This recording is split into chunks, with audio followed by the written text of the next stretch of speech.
Well,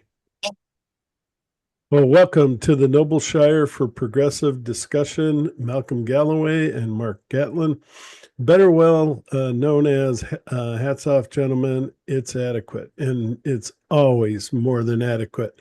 So, yeah, Parallel Lives is their brand new album. And it's going to be, it actually hasn't been, I've been acting like it's been released because they're posting all the time, but it doesn't actually release. Well, I actually had two dates, between August 25th and September 4th. They're going to set the record straight. Hang in there just a second. This is their ninth album, and every single album that they make is a classic to me anyway. I love them. And always deep, always imaginative, always full of things that I learned from. So for me, it's almost like taking another course. So thank you guys for that, and I'll let you guys say hi and welcome. Well, thank you for having us back on once again. Yeah, I think So September the 4th is our general release date, isn't it, Malcolm? Yes, and then it's slightly earlier on Bandcamp. We try and give the Bandcamp supporters a few days earlier before it goes on to things like Spotify. So yeah, so the end of August on Bandcamp, and then a few days later on all the various platforms like Spotify and that kind of thing. Yeah. And these guys are very prolific. I mean, they're constantly making music. If I'm not mistaken, you're already probably working on the next album, or Oh yeah, have some songs. Yeah, see what I mean? There's a folder on my laptop with album number 10 songs sitting there in various states. So there you go. Make this album that we might sort of leave over to the next album. Has it been an album a year lately? And it feels like that, which is really how many bands can do that? It's not far off, is it? It's probably, I think was the first album 2012 or something, was it? No. Yeah, I think so. Yeah. So well, lately, I don't one every year and a quarter, roughly. Yeah. Yeah, the last 3 or 4 have been pretty much like a year and a bit sort of thing. So yeah, how many bands do that? I mean, that shows you their abilities, and both these guys are very, very talented. All right, so I'm not going to ask you about the band start and all that stuff like we usually do. We've done and your influences. We know your influences. Let's talk about the word or the title, Parallel Lines. Tell us a little about that, and then the concept behind this one. So for me, the title track song, the initial thing that sparked it, later in the middle of the night, looking out of the window, and you're seeing the lights on in different in blocks of flats, and people walking in the streets and cars going past, and the idea that all these people, where our own lives and their own problems feel like a very large part of the world, but then there are all these people having these lives often in parallel with very little interaction between them. And and if you were to look out the window at different times of day, and you'd get different groups of people, as if in some way society breaks into these parallel groups of where we may start off connected but easily drift into this kind of disconnected parallel way of being. And for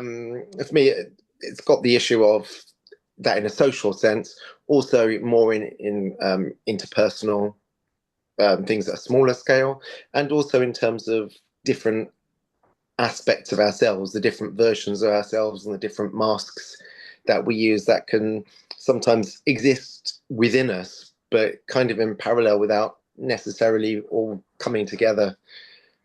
That makes sense. Oh, it makes perfect sense. Yeah. And we are going through it, and I'm sure probably England, just about everyone, you're changing prime ministers here soon. and everyone knows what we've been through, and Yeah. the parallel lines. You've got this whole one side of our country that Mm. believes one way and absolutely solidly believes that way, and then I think the greater majority that wishes we could get back to where we were. Mm. Um, in the two, just like you say, the two rea I don't know if you want to say realities. Maybe that's not really quite true.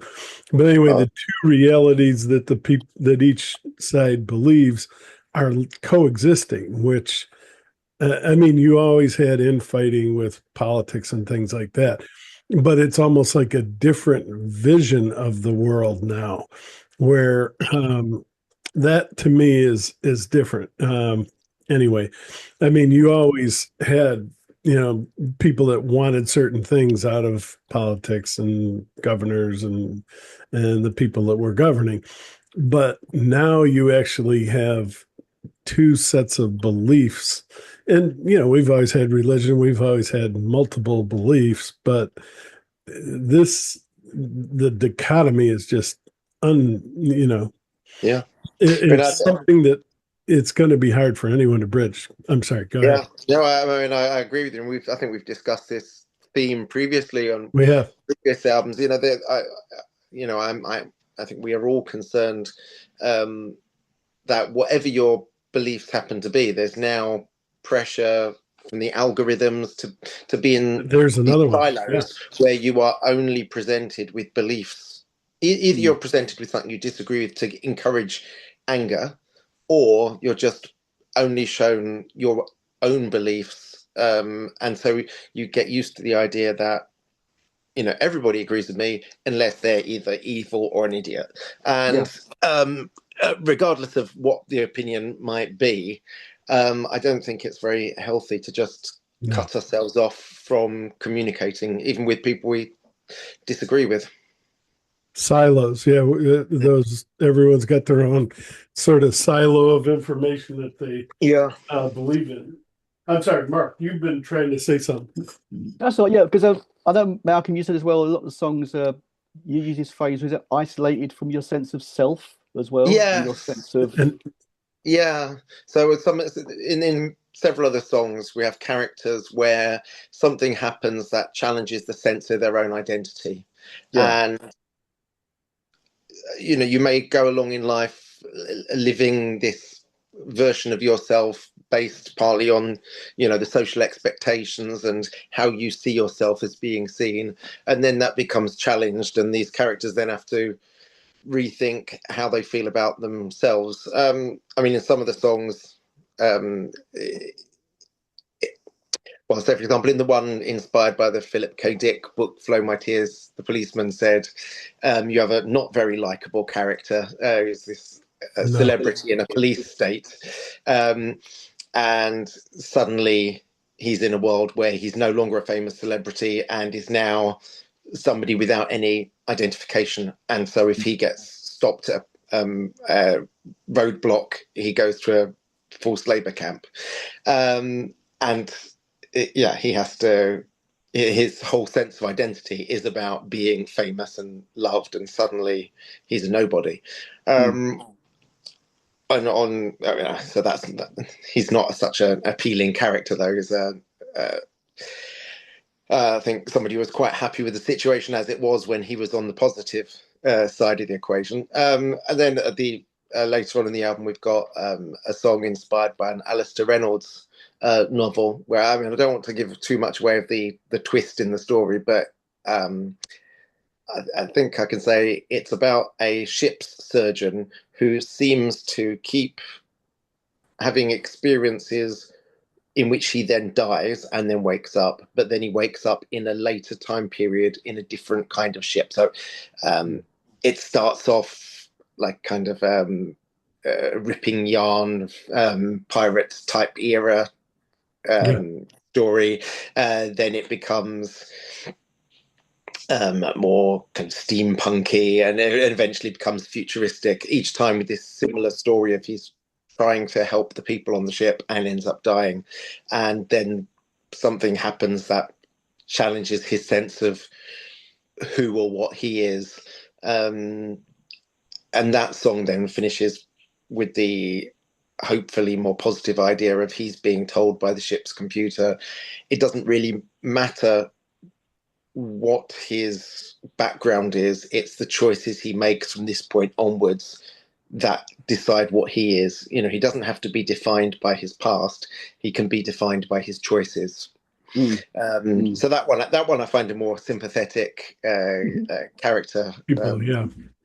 Well, it's that pattern of people having life experiences that challenge their sense of their own identity, or challenge or problem, or on a personal level, or we've got other songs where it's on a more social or relationship level. But that's the kind of recurrent theme going through the album, I'd say. Yeah, because a few of these songs were written not long after the last album came out, weren't they? So we went through a really intense writing period of firing songs backwards and forwards to each other. We got into a really golden period of kind of like, oh wow, here's another song and here's another song. At that stage, there wasn't a clear concept behind the album. There didn't seem to be much that tied these songs together.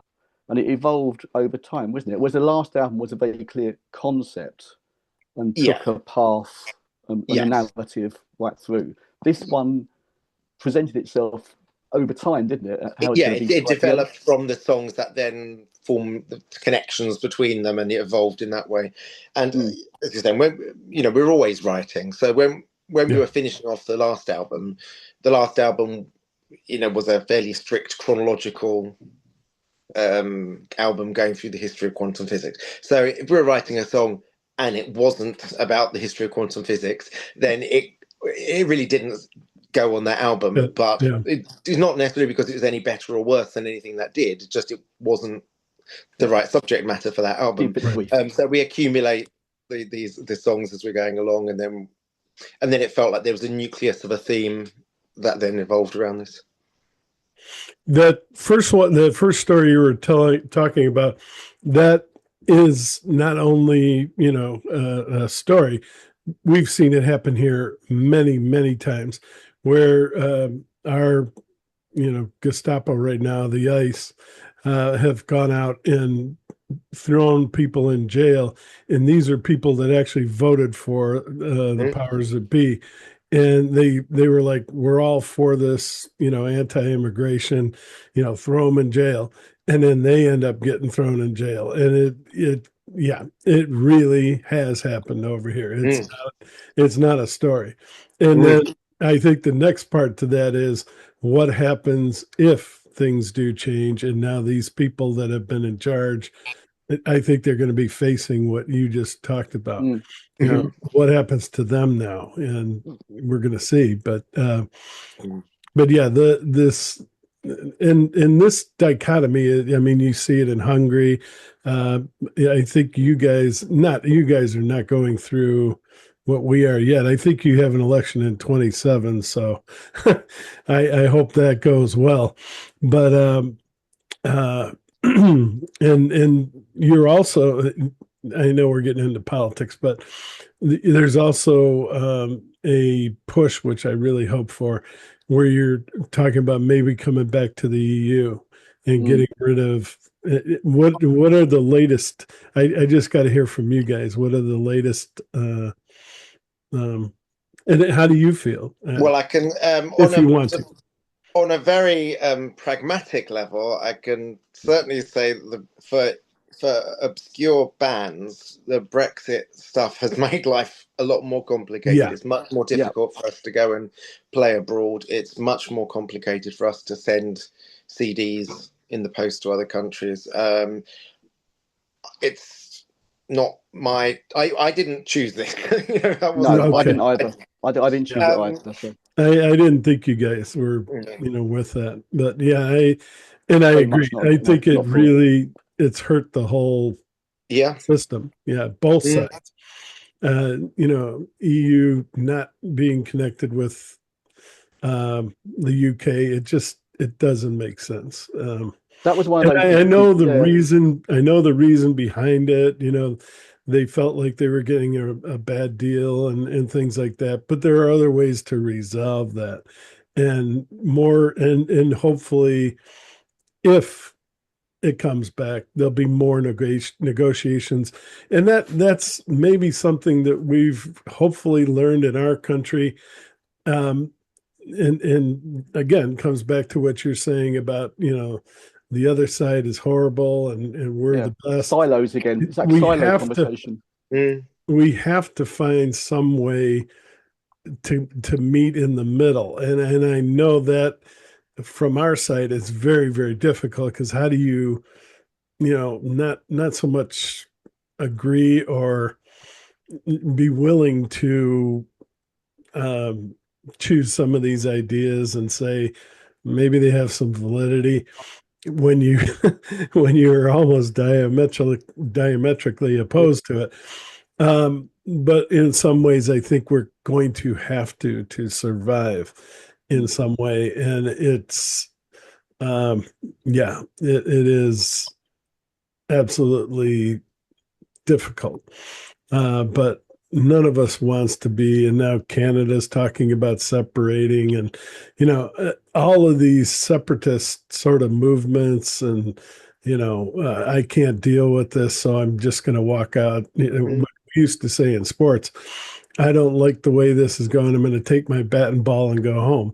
No, that doesn't work. I mean, it works for that temporary solution, but we have to find ways to communicate, to in some way find common ground, which what is the common ground? That's the hardest, probably. Finding that common ground is going to be hard, declaring, well, this, yeah. I suspect that most people from opposite sides of a political divide, not everybody, but I think most, if there were just two people in a room and then there was and say somebody was ill and needed help, would actually probably get on okay. Yeah. I'm not, but there are people who do very well financially out of us hating each other. Oh yeah. Well, and not now we're going into sports, but this FIFA, I'm not a huge soccer fan, but I definitely have been watching as much as I can. We had it over here in Seattle, and so you can't avoid not getting involved with it in some way. But what we did see and what has happened is you have these people coming in from all over the world. And Seattle it's a metropolis. It's a very blended community. It's not it's an acceptable, it's a melting pot, more so to speak. We welcome difference, like they do in Canada.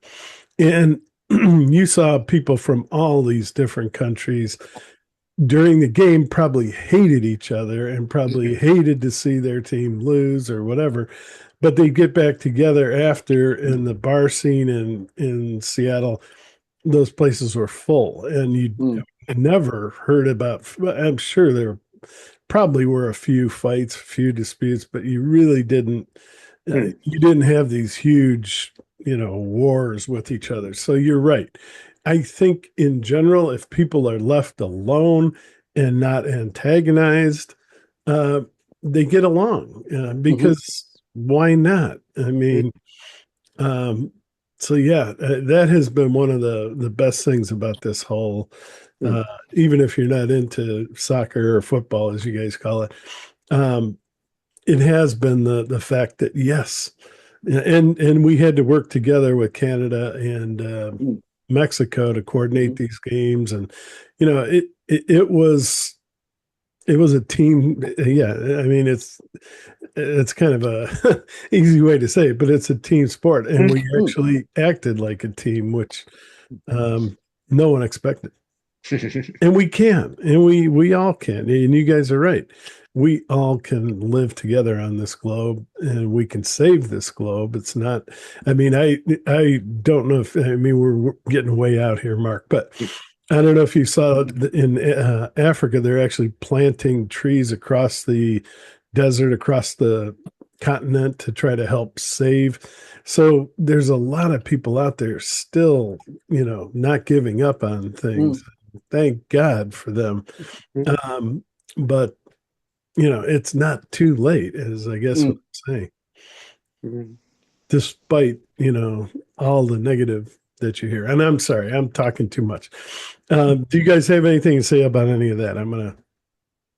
No, and I think we both would agree that we're not denying that things can be very difficult, but that doesn't mean that we shouldn't keep trying. Yeah, yeah. I mean that's kind of what the last song is sort of about as well, isn't it? Yeah, that's the thing. I mean, it's not too late. Just hold on. Yeah, yeah. Don't give up. And the whole thing about take my hand. I mean, okay, it could be a person helping out another person in need, but you could say it in a wider sense as well. Yeah. All right, and let's talk about shows. You just finished one, Malcolm. Originally, I think you guys were all set up to go to Prague for Perk, and then you pulled out for no. Well, so there was not this time around. No. Okay, so you tell me this story. Yeah, sorry. So we've played at Prague for Piet. Yeah. In Abingdon in Oxfordshire, which is a really lovely festival. Highly recommend it. We've played there several times in the past, and we weren't expecting to be there this year. And then I got a very short notice call when another band was taken ill. Could we pop up? Mark was already booked up and not available, but so I found out in the afternoon before doing the gig that I was going to be popping up to Abingdon for a flying visit, and it was lovely. Yeah, I took an acoustic guitar, somebody lent me a keyboard, and it was an hour set, solo acoustic. Wow. Who puts together an hour? A few requests and things, and then there's a lovely musician called Buzz who's often at the that festival, and he joined me for a couple of songs at the end. And as we were setting up to get line check, there was a drummer for another band saying, "Oh, did I mind if they was just setting up his drum kit?" I'm saying, "No, of course not. That's fine." And do you fancy joining us for a song or two? Yeah, that was Gift. That was Chris and the Gift, their drummer. Nice. Again, very, very good musician, and I'd never met him before. So we ended up, then the three of us, we finished with "Wish You Were Here" and "Stairway to Heaven," and yeah, it was really good fun. Yeah, no, that is always a great show. And who else was there? You would remember. There was who was there? There was the Gift. There was Kindred Spirit Band. Mostly Autumn. They played that weekend as well. Yeah, I think I saw that. I'm very bad. You were only there for that day, weren't you, Malcolm? I was only there for part of the day, and then I had to leave shortly after. But it's always a really good lineup and a very well put on festival. Yeah. So yeah, that's one I certainly would recommend. Are you going to be doing other festivals? I think you have your festival. We've got two shows actually coming up in September, which is a point. So we better start learning some songs soon, Mel. It's going to come round soon, I think. Actually, So these new album songs, I better start learning them. Yeah. Wednesday, 2nd of September, we're playing the 229 in London, and this is going to be really, really emotional, special for us actually. So it's Alan Reed from Palace. Palace. Yes. So it's Alan Reed and the Daughters of Expediency, and it's his last London show he's going to do before he retires. I know he's got another one in Scotland for definite, isn't he? But it's going to be his last London show before he's sort of gives up playing. He's doing a sort of retirement tour for medical reasons, sadly. Yeah, but he actually asked us to do the support. Yeah, which is incredibly touching. I mean, we're so happy about that. Yeah. So that's Wednesday, 2nd of September, and then a few days later, on Saturday the 5th, we're playing Bush Hall in Shepherd's Bush in London, and that's a thing called Punks for Charity, which is our friend Ali, isn't it? Ali Keane. Yeah. And so yeah, go on. Yeah, go on, Matt. Yeah, that's that. So that's he puts on a load of really good charity events. Often they're related to homelessness charities, and again, delighted to have been invited to support that event. We're very happy to be. Great venue as well. Bush Hall. Yeah, Bush Hall's a really lovely venue. So who's that? That's Class of '79, the Scuts, our friend Fox Palmer. So she's doing it as well, and the Custard Screams. So it's going to be that's going to be excellent fun. So that's going to be a short, louder set for us, I think. Yeah. And we got a slightly longer set for the Alan Reed gig. So both sides of what we do. Yeah. So one set where we'll do the punkier end of what we do, and the other one will be a bit proggier. All right. And then Prog the Forest will be in December as well. So we got that to look forward to. That was the one I was going to ask about. Yeah, you said it's in November? December. December. Okay. We've got some quite legendary people joining us. We've got David Cross and his band the ex King Crimson violinist. We've got John Mitchell. He's big. Yeah. Lonely Robot. Asia. Arena. Asia. Who else we got on the bill? Dory Jackson is Doris.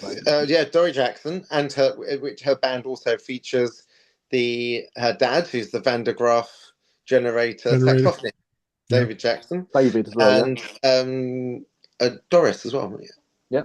Doris Brendel. Yeah. And violin looping. Who? Mark, have you got the details? My name? No, I haven't written that down. But yeah, we're very, very fortunate to have a lovely group of outstanding musicians coming along to play for that charity event as well. So we're very grateful to all of them. I think you always do. 7th or 8th one, I think, isn't it now? Prog the Forest. Like that, yeah. Yeah. Yeah, I think you guys always have a great group of people there. How it sounds like there's more and more collaboration. You're collaborating with Doris. Any other bands like it would be great to see you guys with the Blackheart Orchestra or John Hackett. Those are just. What did we do with John Hackett? I'm sure he's been at one of John played. He was at one of our. He was part of someone's. Yeah, he was part of someone's band. Yeah, I'm sure he's performed at one of our Prog the Forests. And almost Blackheart Orchestra. And there was an illness issue, unfortunately, meant that didn't happen in the end. But we almost played with them. All right. Okay. So do you have more festivals or those are the ones right now? So then in the next year, we've got our friends Spriggan Mist are putting on a festival that we will be playing at, Spriggan Fest. Yeah, that's in is it Reading, I think, isn't it? Reading. I think it's the Face Bar in Reading in January, that is, yeah. And then we've got the Fusion Festival. You've got Fusion Festival, indeed. Good. So yeah, we've got a fair few bits and pieces coming up. And there'll be other gigs that we'll have. Well, I'm glad to hear you guys are finally getting recognized. I know you've been around for a long time, but you need to be in the big festivals, and you deserve it, I think. And it's good to see that other people are, and you're on Prog Magazine now, and you're finally getting the recognition you deserve. And thank you. Excellent music. These guys, like I said earlier, they always come out with something that challenges you. Now, I think I may have asked this before, Malcolm, but now that you're here, Mark, we'll try it one more time, and it doesn't have to get real complicated. I think both of you guys are, or maybe, well, are you working full time or is this full time? No, I'm part time. I'm part time. I work in a music shop. That's what I generally do. I sort of generally fix guitars and set up guitars and put in pickups and that sort of thing. I've always worked in music retail, so that's what I do. Around guitars all my life. And for me, I used to be a doctor, but now I'm retired. So this is, what keeps me entertained. Yeah. All right. What type of hobbies do you guys like to do when you do have free time? Or is this? I think photography is the other thing I enjoy doing is taking photographs, which feeds into the album artwork as well. And you do great work, yeah. And then thank you. And then reading and swimming and that sort of stuff really. But music generally takes up most of it. Yeah. And if I'm not playing it, I'm listening to it. So there's only so many hours in a day, but yeah. Yeah. And what's your favorite place to visit? If you do you guys travel a lot, or in terms of for gigs or just generally? Just general travel, fun travel. Well, I'm off to Devon tomorrow. Oh. For a week. I'm going down to Woolacombe in Devon, which is I've not been there since before my children came along. So I'm taking our little mini surfboards, our boogie boards, which have been in the shed for years and years. And so we're going to go down there and do a little bit of very low level pretend surfing. Well, and you guys finally have the weather for it. My God, it's been an everlasting summer this year. It's been fantastic. It's been really like good. the beach We've boys, still got good weather next week as well. It'd be a real shame to get down to Devon and then it start pour with rain. Oh, don't say that. Yeah. Oh, exactly. Yeah. But yeah, anywhere by the sea. I love the sea. So anywhere coastal, I will happily travel to. Yeah, and you. Yeah, that's the best way to get out of the heat. You get the ocean breeze, and it's.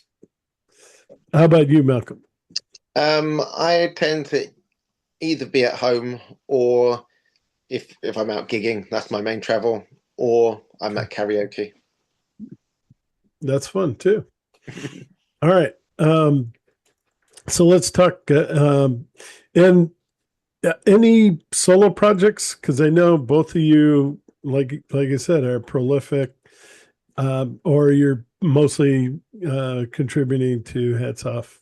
No, nothing's solo as such. I mean, I haven't got a burning desire to release that solo bass album anytime soon, so don't worry about that. But I do play with other people. My colleague Athos at work in the shop where I work. He's got a thing called the Dream Mansion, and I'm playing bass with him. And we've got a live gig coming up in Barnet in late August, and that's more of a kind of Jim Steinman theatrical kind of. That's good. So yeah, an album was released a couple of years ago, so we're going to do some songs from that. It's quite musical theatre-y in places. It are now getting back together as well, so that's going to happen soon. Yeah. Okay. Yeah. No, so it's been a while since it has been doing anything, but Nick has been working on the reissue of Stranger Inside the Self, which was his first album he did on cassette. Yeah. And so we basically, as a band, remade it.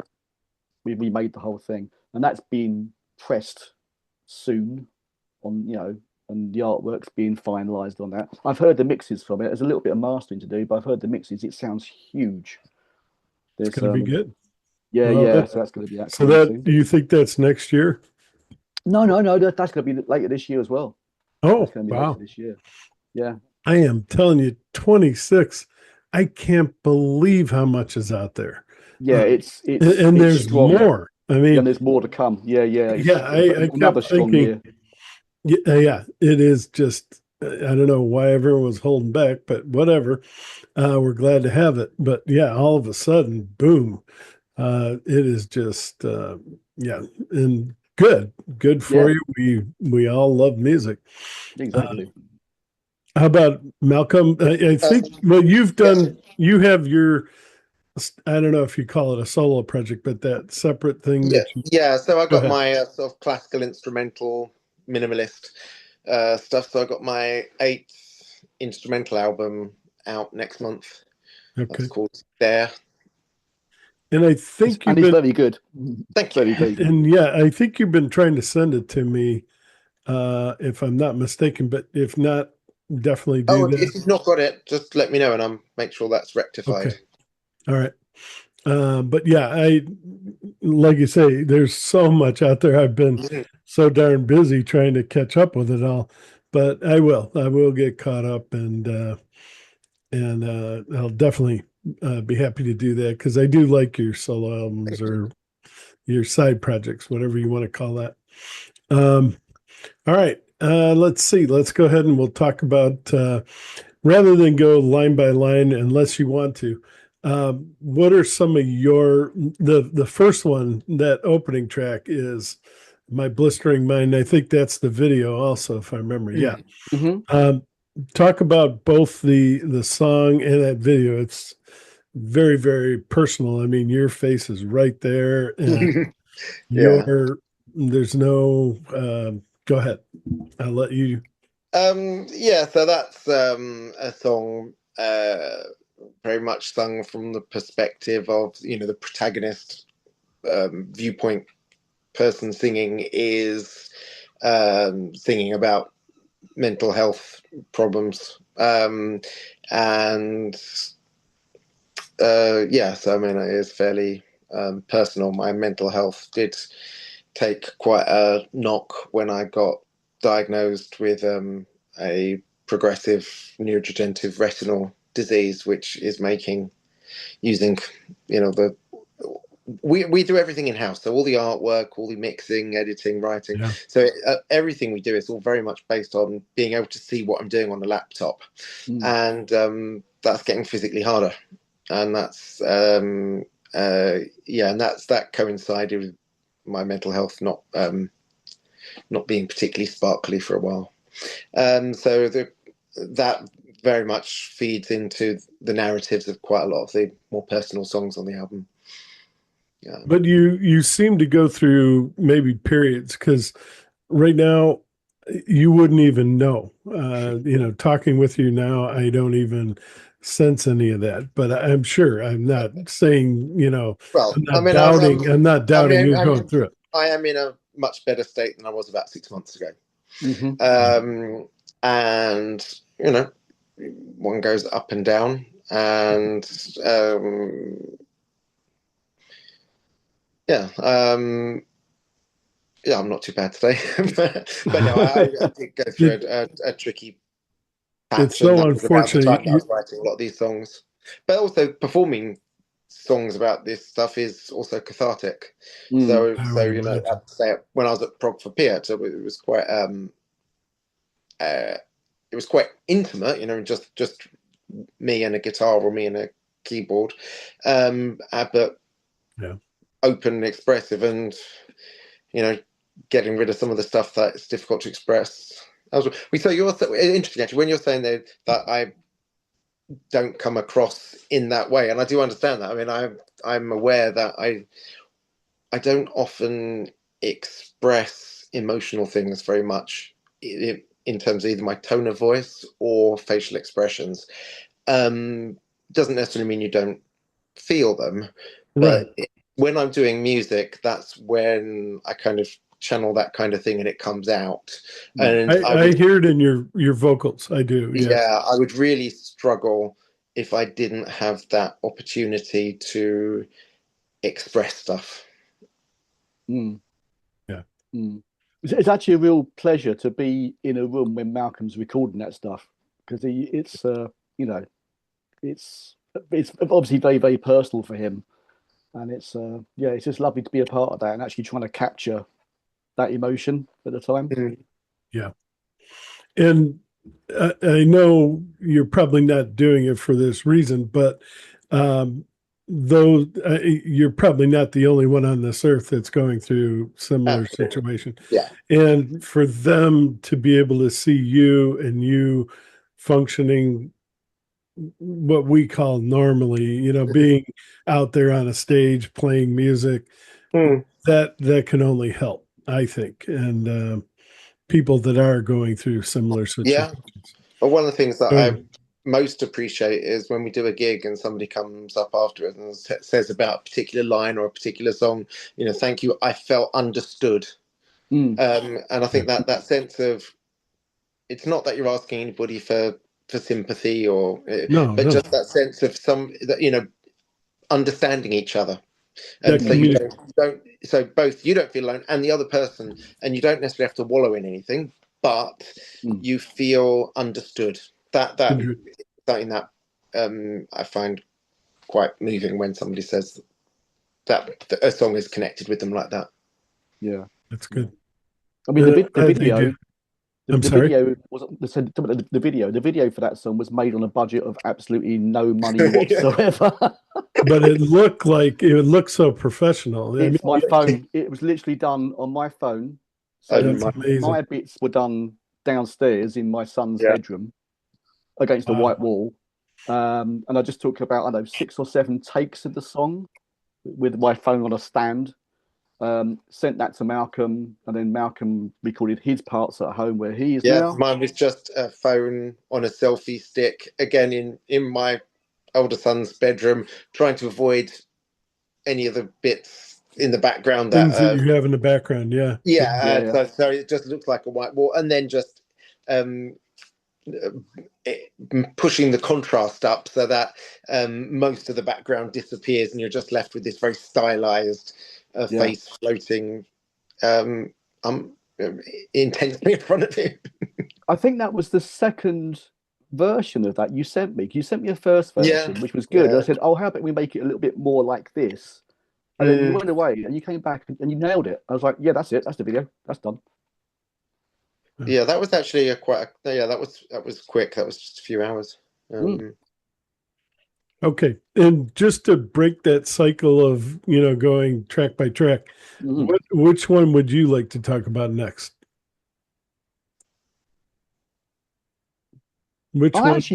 I'll tell you what I'll talk about. And you've talked about a couple of them already, but go ahead. Yeah, well, the last but one, which is called "Dropping the Mask," which is an instrumental. I love the end section of that. It's really uplifting.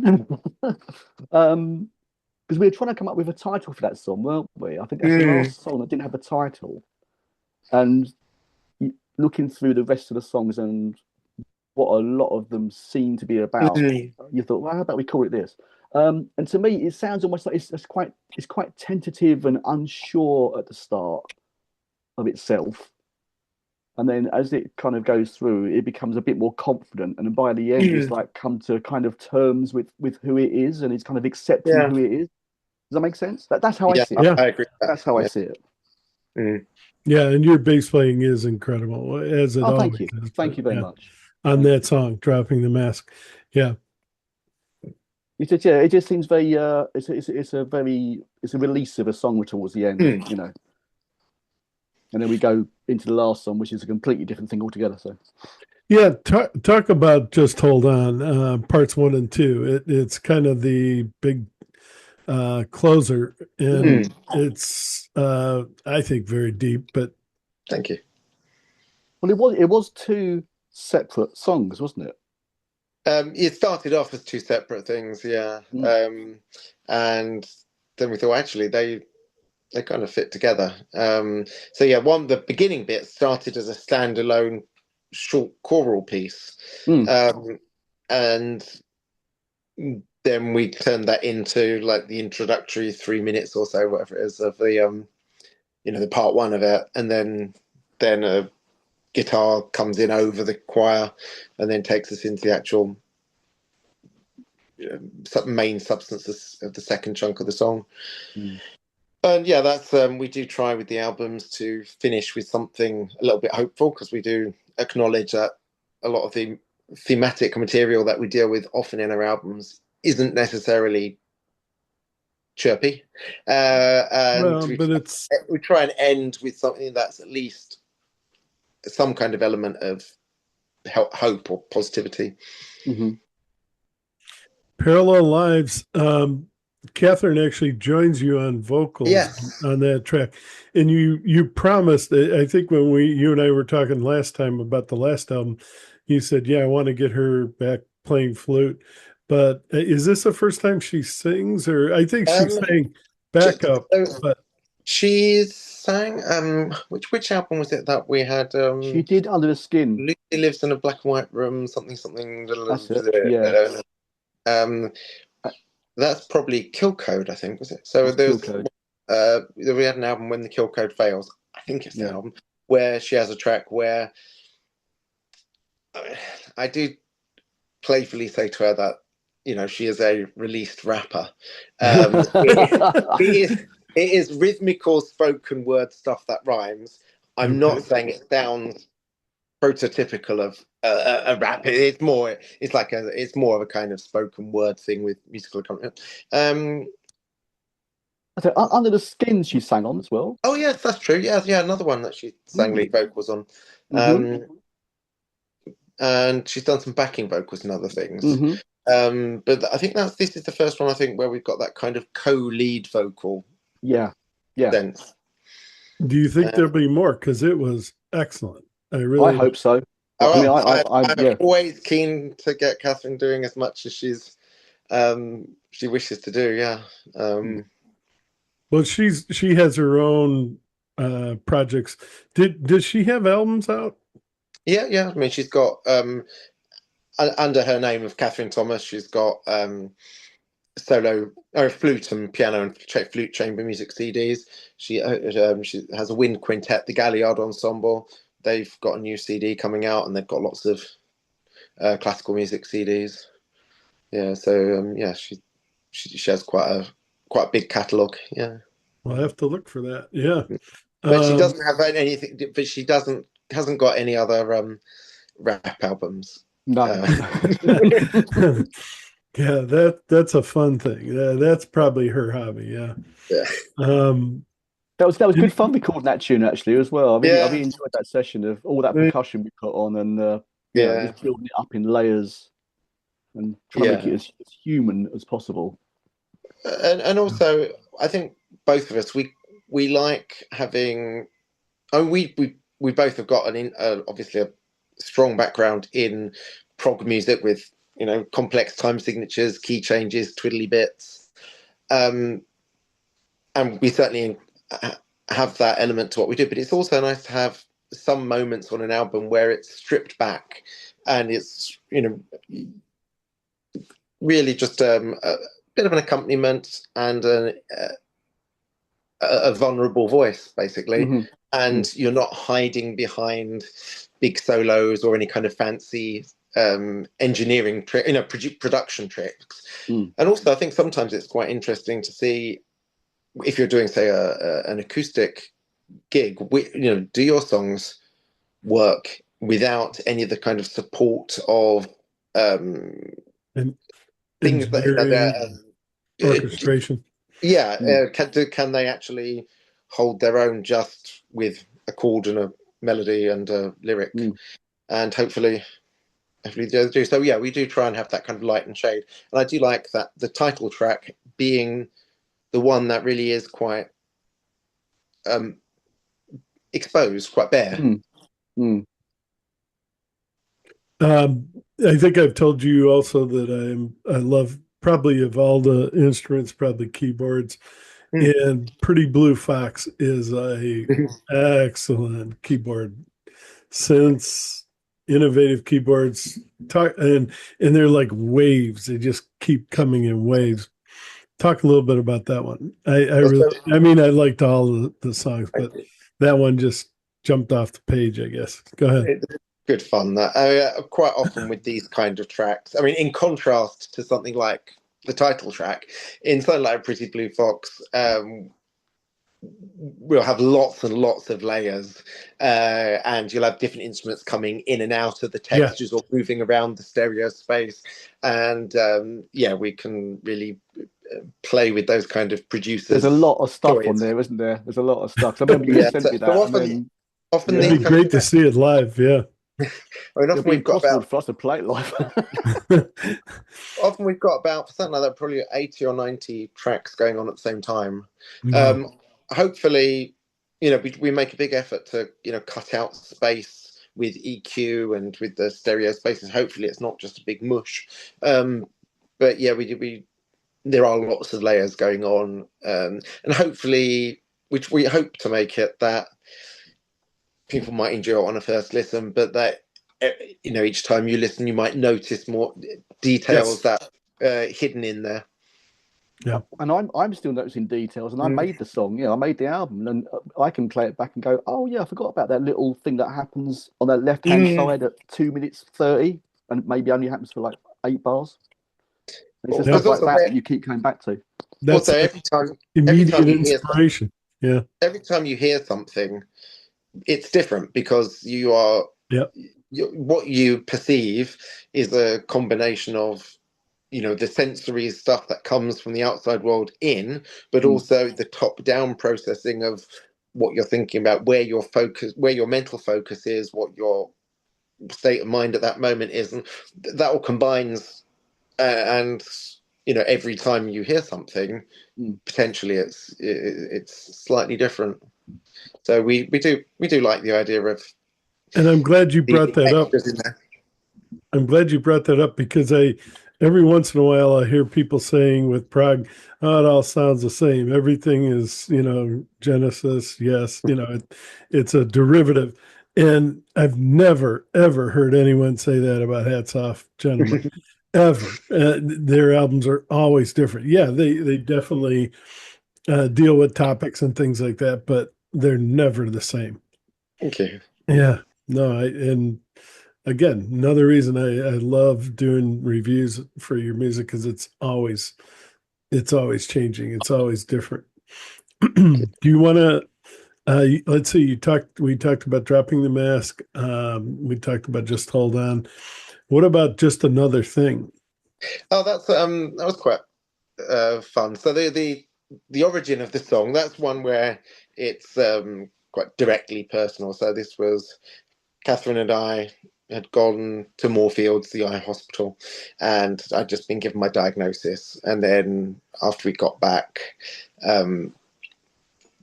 Catherine was saying something along the lines of, "Oh, this is kind of typical of our lives. We've had various challenges, one after the other, for a long time, and this sense of, oh well, it's just another thing. That's just how our lives are. Okay, there's another problem. Well, we'll deal with it. We'll keep plowing on." That's strong. That's pretty darn strong to deal with all you've dealt with, and still, you know, you're the profession you studied so hard for taken away. Yeah. That in itself could be a deal breaker for a lot of people, and they might say it's not worth living anymore. But thank God you didn't do that. But I'm just saying that crushes lives, and you're I'm not quite strong sure enough. if Malcolm would see it this way, but knowing Malcolm as much as I do, I actually think it's also very, very blackly, darkly funny. Oh yeah. The song is definitely dark humor. So yeah. Oh, so, it's incredibly. It's pitch black, but it is funny. The song is from the perspective of somebody who's reflecting on themselves, saying it's just another thing. You know, you're almost as if you're expected to reassure everybody else. Mm-hmm. And there's one of the lines saying,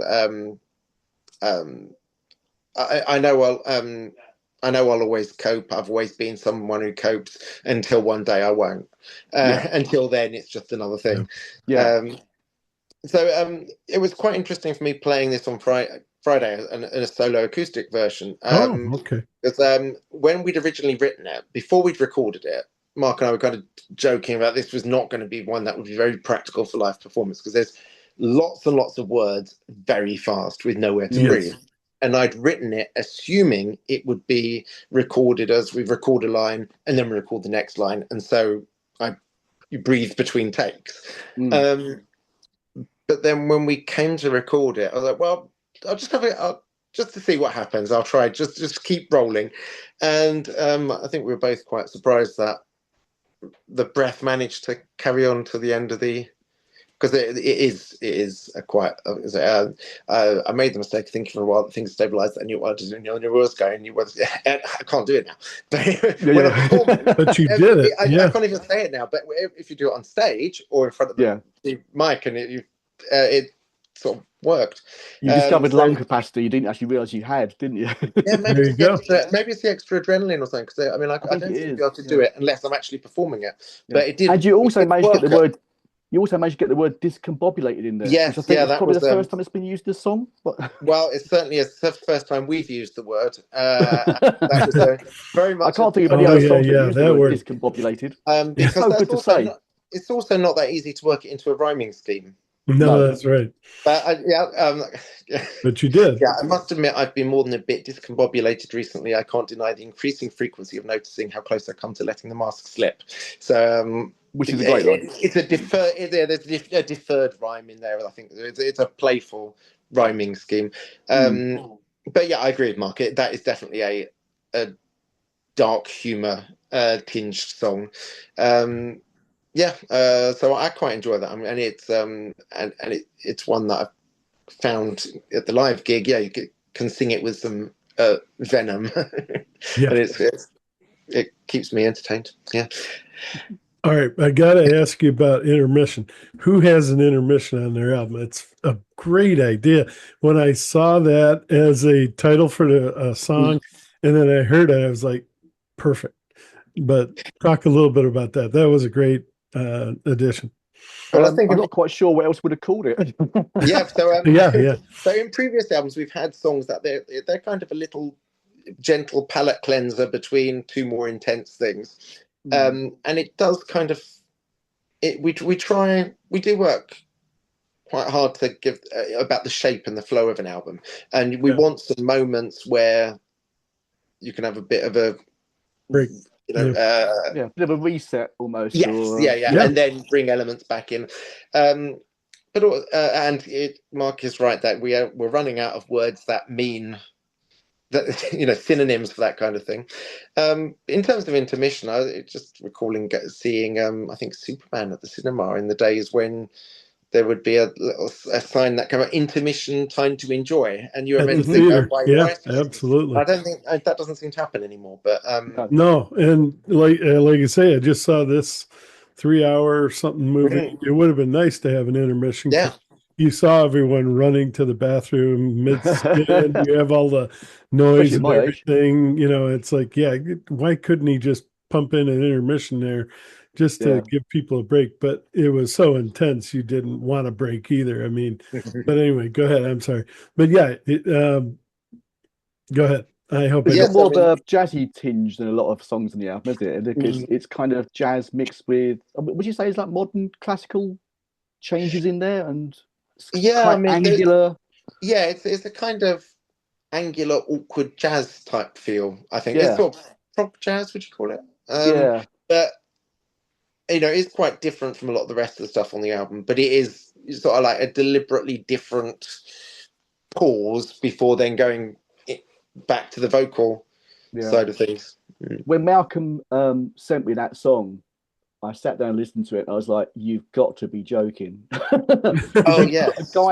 put a guide bass on it, like a machine guide bass, a pretender bass.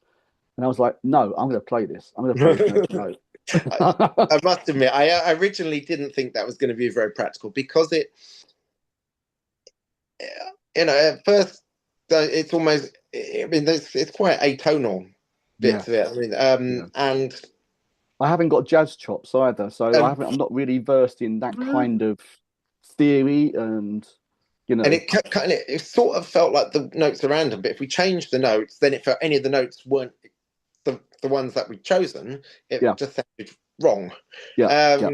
And I was very impressed when you then came back with actually having turned it into a human part, because I hadn't really. Thought that was going to be a practical thing, because it is really fiddly. That's It won't probably be. It won't hardest. be played live though. Is that the hardest bass line we've done? Do you Oh, think? by a long stretch. Yeah, absolutely. Mm. For me, yeah, absolutely.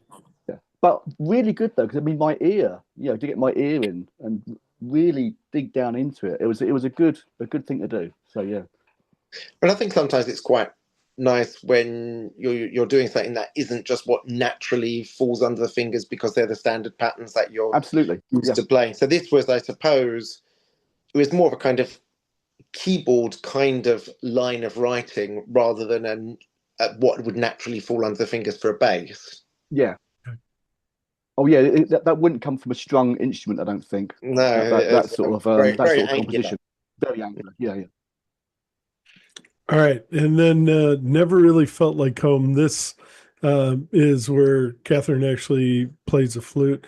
And Yeah. I just got to ask you, does she come along and play with you on this album and other albums in the past where she's played flute? Does she play live with you guys? Occasionally. I mean, she's always very, very welcome. But I wouldn't want her to feel obliged. 'Cause we are married, and Yeah. I She shouldn't. certainly wouldn't. I'm very grateful for what she does with us, and we would. I'm sure Mark would agree. Happily accept as much of her playing on these things as she's happy to do, but we also don't want to be too pushy and end up her not wanting to do it at all. So but there's three sorts of flute on this, isn't there? yeah, this is three types of flute. mini flute orchestra. Yeah. Go ahead. So there's bass flute, which you don't get to see them very often. They're huge. Huge. Yeah. They really are big. Yeah. I interviewed a lady that's all she did were these bass flutes, and massive. I mean, bigger than her. I mean, yeah. Anyway, go ahead. I do like the sound of the bass flute. It's a very kind of sort of hollow sound, if that makes sense. Yeah. Rather than the normal flute, it feels like it's full of. Does that make sense? It's probably something to do with the harmonics, but it's just it's got a rounder sound. This flute. Whereas it's more scoop gooey sound in the bass flute. Yeah. And it gives it I like that sense of vulnerability. I think it comes with. And then she plays regular flute as well on it, and there's also some piccolo in there. The piccolo's more subtle in the mix, but yeah, that track starts off as a bass flute leading, then it becomes bass flute with ordinary flute, with some synth harmonizing, and then a guitar solo, and then everything all comes in at the end. That was the song that originally the melody had come from a lyric idea. This never really felt like home phrase, which is that slightly tripping over itself type rhythmic pattern. I never really felt like home. I've forgotten now the numbers. It's like there's a 6/8 and 5/8, I think, in it. And I mean, this was unusual for us in that the melody had come from a words phrase, like a lyric idea. But then we ended up not making it a song with words, but we kept the melody pattern of the words, but then done by an instrument instead. So had that been hanging around in the locker for so that wow.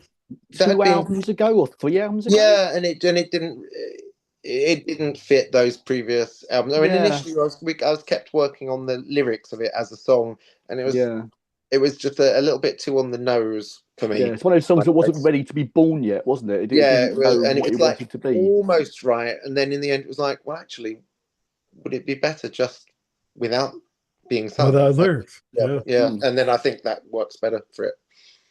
Yeah. So there's loads of emotion in there. I mean, hopefully it gives that sense of I mean, the image in my mind for that was the sense of, imagine somebody's coming back to where they grew up on a coach or a bus and looking out the window in the rain or something, and they're realizing, they never really felt completely comfortable there or anywhere else, probably because Yep. they're bringing themselves with it wherever they go. So there's that nostalgic, but not in a very positive. I mean, I don't mean in a really negative way, but just that not quite at home sense when reflecting on the past. Does that make sense? Yes. Yeah, definitely. All right. And then you did include 2 radio edits, one of My Blistering Mind and The Mandatory Prize. Is there any reason you wanted to show people a different version? So the reason we do that... those, and they're really not very different. The only difference is on the album, they kind of crossfade between the two. But if they're played on, say, a radio program, or if you're shuffling them on some Spotify or it's something like that, playlist or something. If you've got a song that's a continuous, and then just cut it as during the crossfade, there's a risk you get a click or an abrupt stop. So if somebody wanted the song on a playlist or on the radio, but didn't wanted the song to fade out rather than just suddenly stop with a click, that was the idea, is that people had the option of that. But it's not that they're otherwise any different. Yeah, because sometimes bands will do it to show you like a different melody or different words or something like that, or this was our first idea, but we came with the album track. This is just purely a technical thing if people are wanting it for playlists or for broadcast. We've never actually done alternative takes or early That's a very good point. I don't think we have. Because I mean, we do make. We've got. I keep all the back. I mean, we do lots of backups. I got terabytes of stuff. So for some of the songs, we might have 30 or 40 versions as it gradually evolves. But they won't be vastly different, really, in terms they get added to, don't they? They get I'm not sure they would be that interesting to listen to compared with the. Whereas if it was something like, well, here's an acoustic version, or here's a version where we've done it with a string quartet instead of a rock band, and that would be quite interesting. And a lot of the versions, things like, well, here's the vocals when we've still got the like a mouth click sound that we haven't yet edited out, which I don't think that would be a huge amount of fun, really. But then again, if somebody really is desperate to hear them, I mean, I'm not precious about it. All right. Well, let me ask you this: have we covered everything? Is there anything I've missed, or anything you guys want to talk about that we didn't cover? I think we didn't mention Smile, Smile, Smile, did we? I don't think. We talked about that a bit at the beginning. Yeah. A little bit, yeah.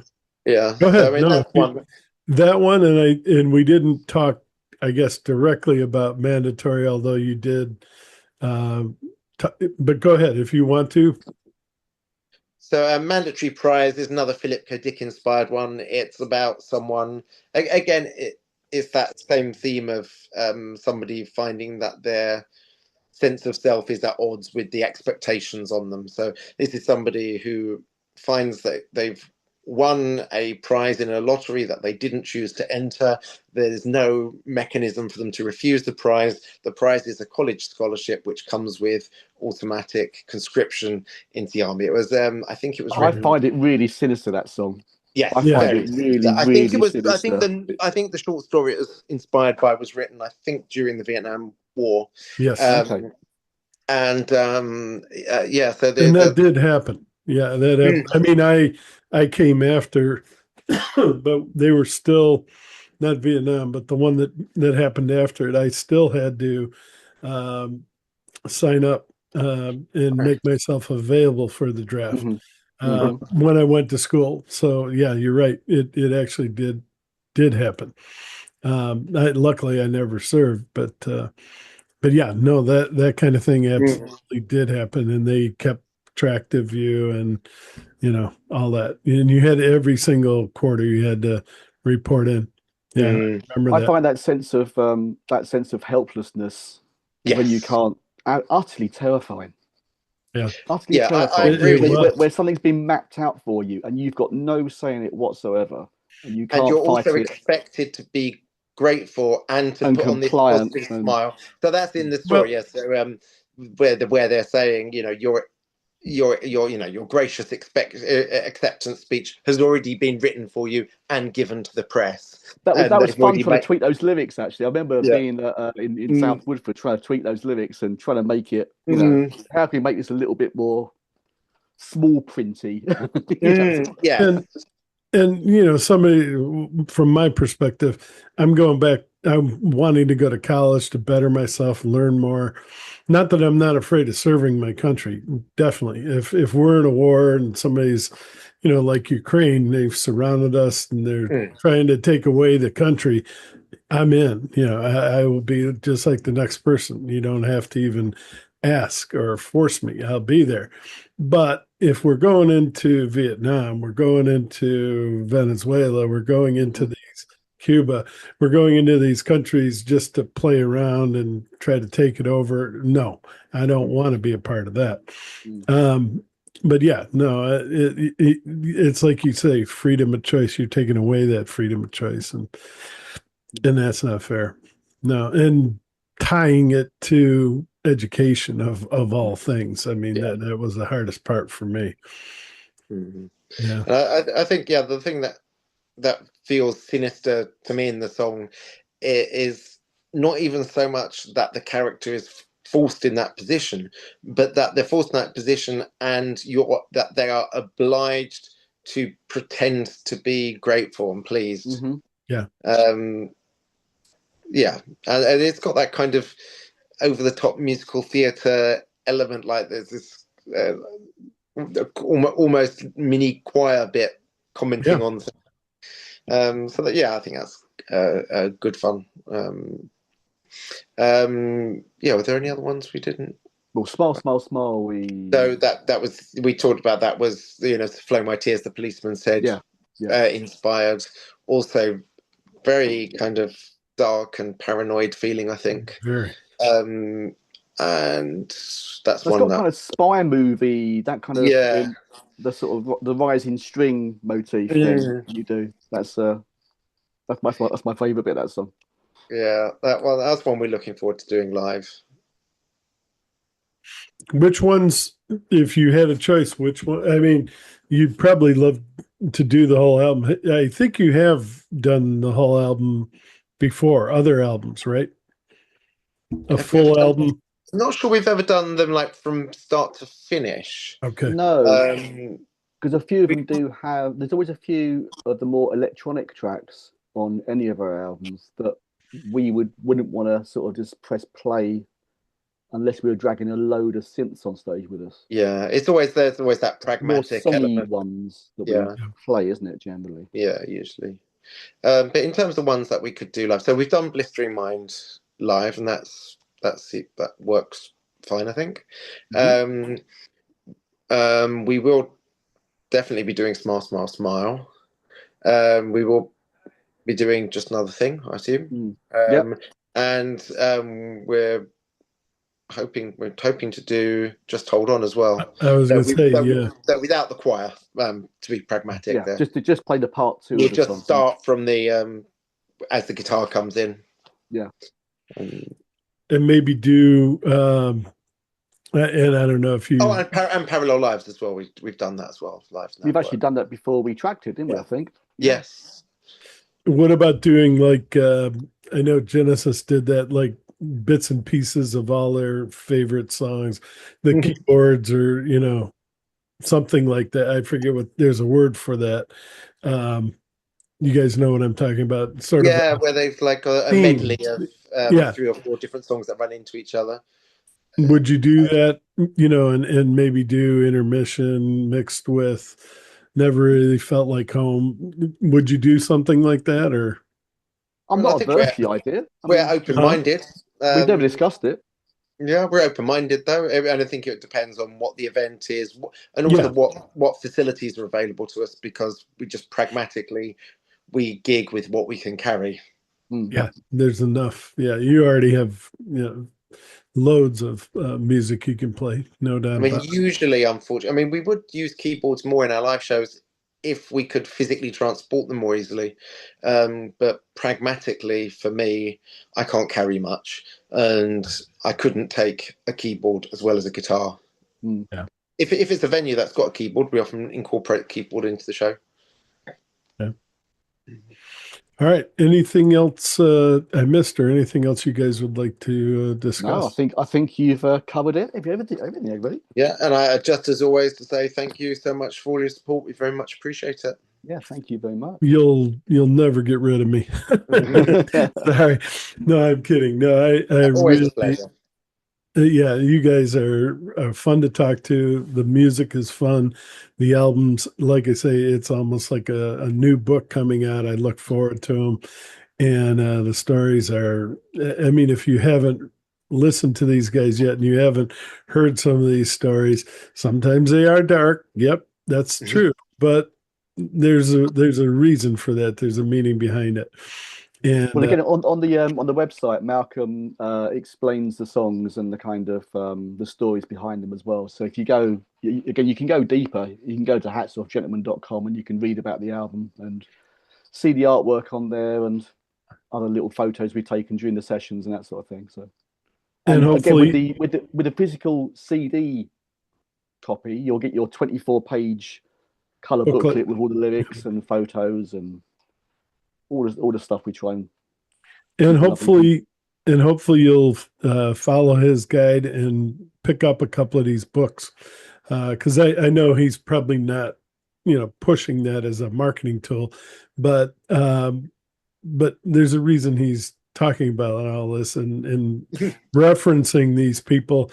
They're good books to read and very interesting, and you're going to learn something from them. And I always appreciate as an educator. But even if I wasn't, I'm into reading books. But yeah, please check those out, because again, they can be dark too. But there's a reason behind it. There's a story it's telling you that hopefully may protect you from something.